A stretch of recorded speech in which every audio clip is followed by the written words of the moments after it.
पे जाऊंगा, दर्शन मैं पाऊंगा, मैया के चरणों में शीश नवाऊंगा।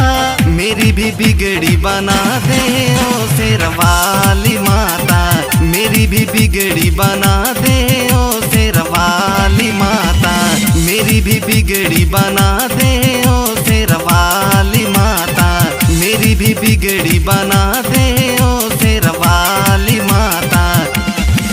मेरी करेगी बेड़ा पार ओ शेरवाली माता,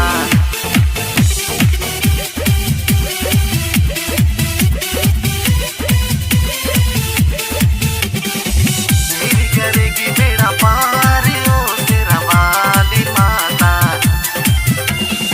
जो भी दर पे जाए खाली कोई ना आए, तू भी सुरेंद्र जाके चरणों में शीश नवा ले। झोली तेरी भर देगी, मुरादें पूरी कर देगी, ओ मेरी शेरों वाली माँ, जग से है तू तो न्यारी माँ। मनसा माँ पूरा करती, दुखियों के दुख हरती, मनसा माँ पूरा करती, दुखियों के दुख हरती। मेरी भी बिगड़ी बना दे ओ शेरवाली माता, मेरी करेगी बेड़ा पार ओ शेरवाली माता, मेरी करेगी बेड़ा पार ओ शेरवाली माता, मेरी करेगी बेड़ा पार ओ शेरवाली माता।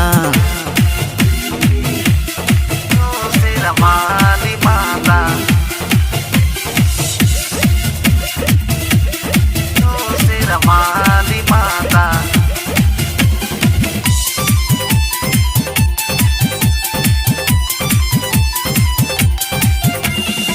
सच्चे मन से जो कोई तुझको माँ पुकारे, दुखियों के दुख हर लेती, सुखियों से झोली भर देती।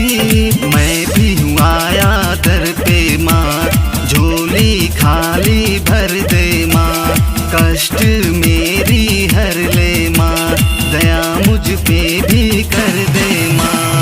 तेरी महिमा है न्यारी, तू है दुर्गा काली, तेरी महिमा है न्यारी, तू है दुर्गा काली। नैया को पार लगा दे ओ शेरवाली माता, मेरी भी बिगड़ी बना दे ओ शेरवाली माता, मेरी भी बिगड़ी बना दे ओ शेरवाली माता, मेरी भी बिगड़ी बना दे ओ